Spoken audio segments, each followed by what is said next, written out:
Je vais pas vous mentir, une bande-annonce de Star Wars, ça me donne toujours des frissons. Mais alors là, rien ne va. Salut à tous, ici Reg et il faut parler de ce petit teaser de Star Wars épisode 9, The Rise of Skywalker. Aïe aïe aïe, le titre, déjà c'est pas ouf. Quand même, il faut savoir que moi, la postologie, comme on l'appelle, épisode 7 et 8, j'aime beaucoup. Principalement le 8, je suis un grand fan et je sais que ça va paraître peu crédible ce que je veux dire, vu que j'aime le 8. J'aime tous les Star Wars, sauf la prélogie, donc déjà vous voyez à quel genre de personne vous avez affaire. Mais tout ça pour dire que j'étais enthousiaste par rapport à l'épisode 9, parce que j'ai bien aimé le 8, j'ai bien aimé le 7, donc pour moi, ça partait bien. Ce teaser, en fait, il représente tout ce que je ne voulais pas voir dans un Star Wars 9, c'est-à-dire un manque total de couilles et faire n'importe quoi. Il y a quand même deux grosses révélations dans ce teaser trailer de Star Wars qui me gênent énormément. On va y aller pas à pas, comme d'habitude. Déjà, on sait que l'épisode 9 se passe au moins un an après l'épisode 8, il y a un laps de temps qui a eu lieu, probablement à cause de la mort de Carrie Fisher, pour éviter certains problèmes. Et ça commence avec Rey qui est en train de s'entraîner sur Jakku, je suppose. Elle est revenue sur Jakku, ou peut-être même Tatooine, parce que c'est là que Luke lui a dit d'aller, ou tout simplement parce que c'est là que ses parents l'ont abandonné. On sait pas trop, mais elle est là face à un fighter, et elle va sauter dessus et probablement le couper en deux, ou elle va juste se poser dessus. On suppose que c'est un sbire, ou même Kylo Ren. En tout cas, ça ressemble au vaisseau de Kylo Ren. Est-ce qu'elle s'entraîne avec lui secrètement? On sait vraiment pas trop ce qui se passe, mais ça montre bien que Rey a donc continué l'entraînement de Luke et communique encore aujourd'hui avec Luke, vu la narration de Mark Hamill. Ensuite, on a un plan sur une nouvelle planète. Bon, ça sert vraiment à rien juste pour nous dire qu'il y aura une nouvelle planète. Il y en aura sûrement quelques-unes, on n'est pas con. Le truc qui m'excite le plus personnellement, c'est quand même Kylo Ren. J'avais adoré Kylo Ren dans le 7 et dans le 8. Et là, vraiment, le fait qu'il assume que ce soit le méchant de cette trilogie qui casse des gueules dans l'épisode 9, ça me donne vraiment envie de voir ça. C'est un mec qui a énormément de charisme, Adam Driver est vraiment génialissime dans le rôle, et c'est pour moi aujourd'hui le plus grand point fort de cette trilogie, c'est Kylo Ren. Et on sait pas trop ce qu'il fait à son masque, qu'il a décidé de reporter. Est-ce que c'est un trophée? Est-ce que c'est juste une manière de le réparer pour montrer que c'est un mec qui fait beaucoup de batailles, qui est sur le terrain? Je pense vraiment que ça va être une grosse menace dans cet épisode 9, du moins j'espère, même si ça m'étonnerait vu ce qui se passe à la fin de cette bande-annonce. Le plan avec Finn me donne vraiment l'impression qu'ils vont retourner sur Tatooine justement pour peut-être communiquer avec Luke, ou peut-être même Obi-Wan. À ce stade-là, tout est possible. Le retour de Lando, c'est probablement juste pour éviter le manque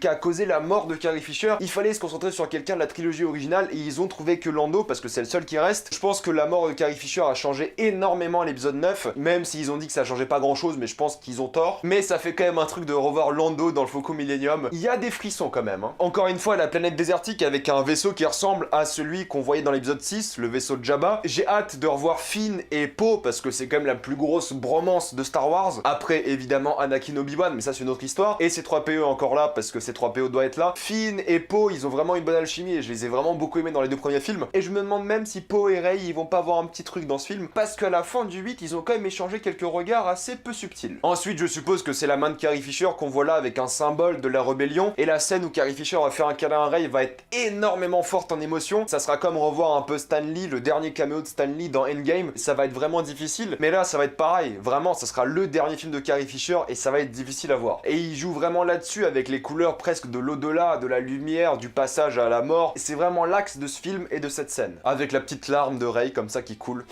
Ça va être compliqué. Et c'est là que pour moi, rien ne va et que ça part en couille. Est-ce qu'ils sont encore, mais putain, encore, en train de refaire une étoile de la mort? On en a eu combien, putain? On en a une dans le 4, une dans le 6, une dans le 7, une dans le 9. Vous allez me dire, non, mais celle-là, elle est pas encore construite. Mais putain, mais wesh, c'est bon. Ça fait 4 fois, ça marche pas, arrêtez. Ils ont pas compris l'Empire que c'est une mauvaise idée? Franchement, ça me dégoûte. Encore une étoile de la mort, je trouve que c'est la pire des idées possibles. Et on voit bien que le 8 n'aura aucun impact sur l'histoire et que J.J. Abrams il saute du 7 au 9 et il fait un remake du 6, c'est tout. Avec Luke par-dessus qui dit que personne n'est réellement mort. Sérieusement, pourquoi est-ce que vous faites revenir Palpatine? Mais putain, vous avez Kylo Ren, concentrez-vous sur Kylo Ren. On s'en bat les couilles de Palpatine. Là, on voit clairement que vous n'avez aucune idée de ce que vous faites avec Star Wars, putain. Là, ils vont rejouer la même chose que dans le 7, ils vont jouer le fanservice, la nostalgie et ils vont faire un remake complètement baisé. J'espère avoir tort, j'espère vraiment. Mais là, Palpatine Palpatine, une étoile de la mort, mais rien ne va. Et le titre, Rise of Skywalker, on a compris, Rey c'est une Skywalker, c'est ce que ça veut dire. C'est la seule qui peut encore rise, donc s'élever, donc c'est une Skywalker, c'est terminé. Tout ce qu'on a dit dans le 8 avec le fait que les parents de Rey n'étaient personne, c'était faux, visiblement. Et c'est con, quoi, entre l'étoile de la mort,